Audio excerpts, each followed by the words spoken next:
Bismillahirrahmanirrahim. Assalamualaikum warahmatullahi wabarakatuh.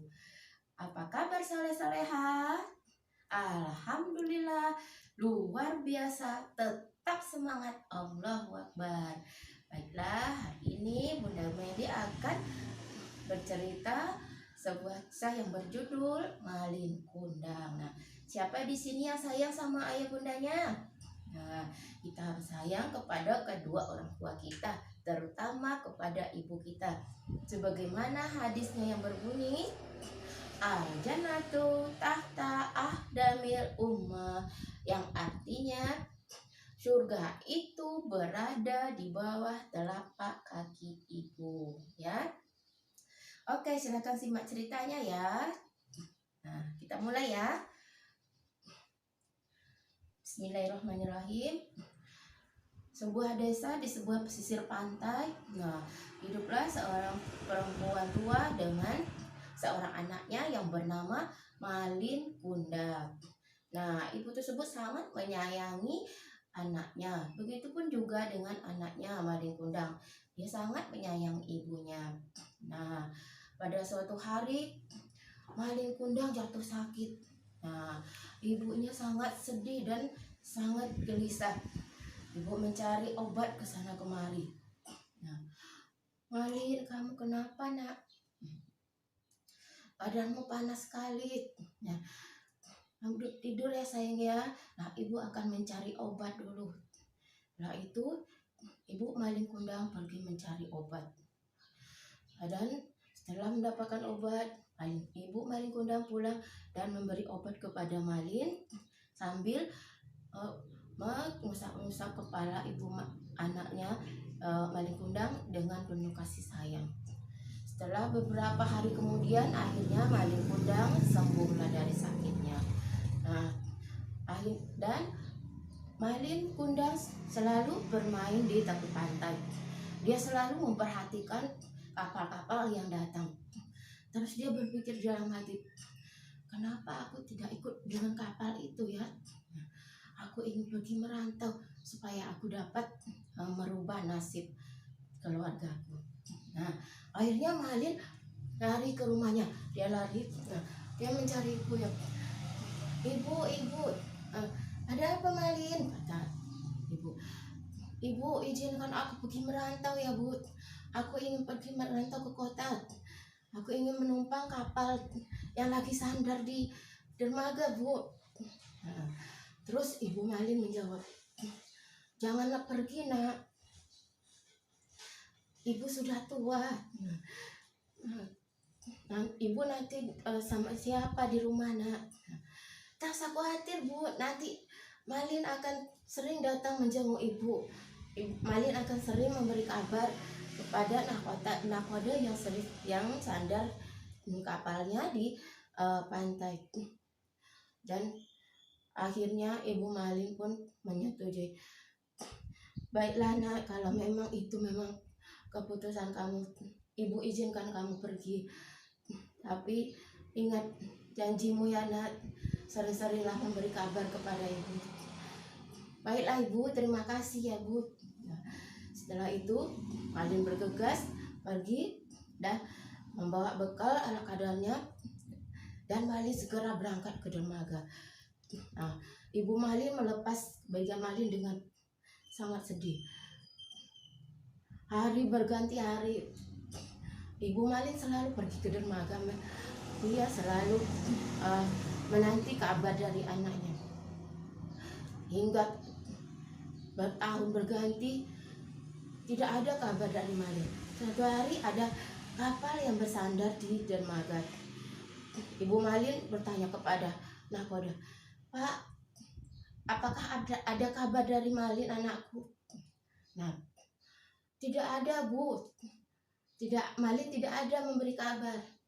Ibu Malin sangat sedih dan dia pulang ke rumah sambil menangis. Kemudian setelah beberapa lama, orang-orang kampung berkumpul di dermaga. Mereka menyaksikan ada kapal yang datang dan nampak di atas kapal seorang laki-laki yang gagah dan bersama dengan seorang perempuan yang sangat cantik. Nah, terus di antara penduduk ada yang mengenali wajah Malin. Katanya, itu sepertinya Malin Kundang. Aku harus segera menyampaikan kabar ini kepada ibunya. Nah, penduduk tersebut langsung lari menemui Ibu Malin Kundang. Ibu Malin, kenapa Bu? Itu di dermaga ada kapal yang sedang sandar dan di atasnya nampak sepertinya itu Malin Kundang anakmu. Hah? Malin Kundang? Terima kasih Bu. Nah, setelah itu Ibu Malin Kundang langsung bergegas ke dermaga untuk menemui Malin. Rupanya benar saja di dermaga situ sudah ramai penduduk yang sudah berkumpul untuk menyaksikan Malin Kundang dan beberapa anggota temannya yang lainnya. Ibu Malin sampai bersusah payah untuk dapat mendekati Malin. Setelah dekat, Ibu Malin, kamu pulang Nak. Ini ibumu Nak. Terus mendengar itu, Malin Kundang langsung berkata, "Hei perempuan tua, kamu bukan ibuku. Malin, ini ibu Nak. Kenapa kamu melupakan ibumu? Hei perempuan gila, mana mungkin kamu ini ibuku?" Malin berucap. Terus perempuan yang di sebelah Malin juga berkata, "Malin, apakah benar itu ibumu?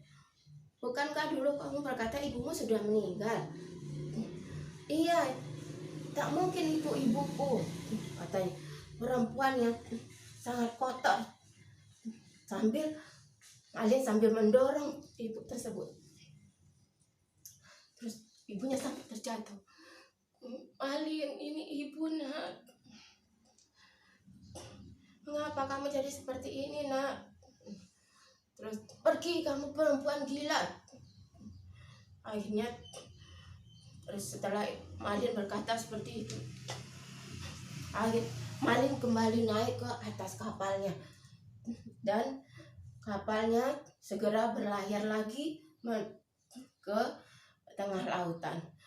Ibu Malin yang sudah lagi terjatuh ke tanah mengangkat kedua tangannya. "Ya Allah, kalau memang dia bukan anakku, aku maafkan kesalahannya ya Allah. Tapi kalau memang dia itu anakku, berilah hukuman ya Allah. Dia sudah menyakiti hatiku." Setelah itu Ibu Malin pergi ke rumahnya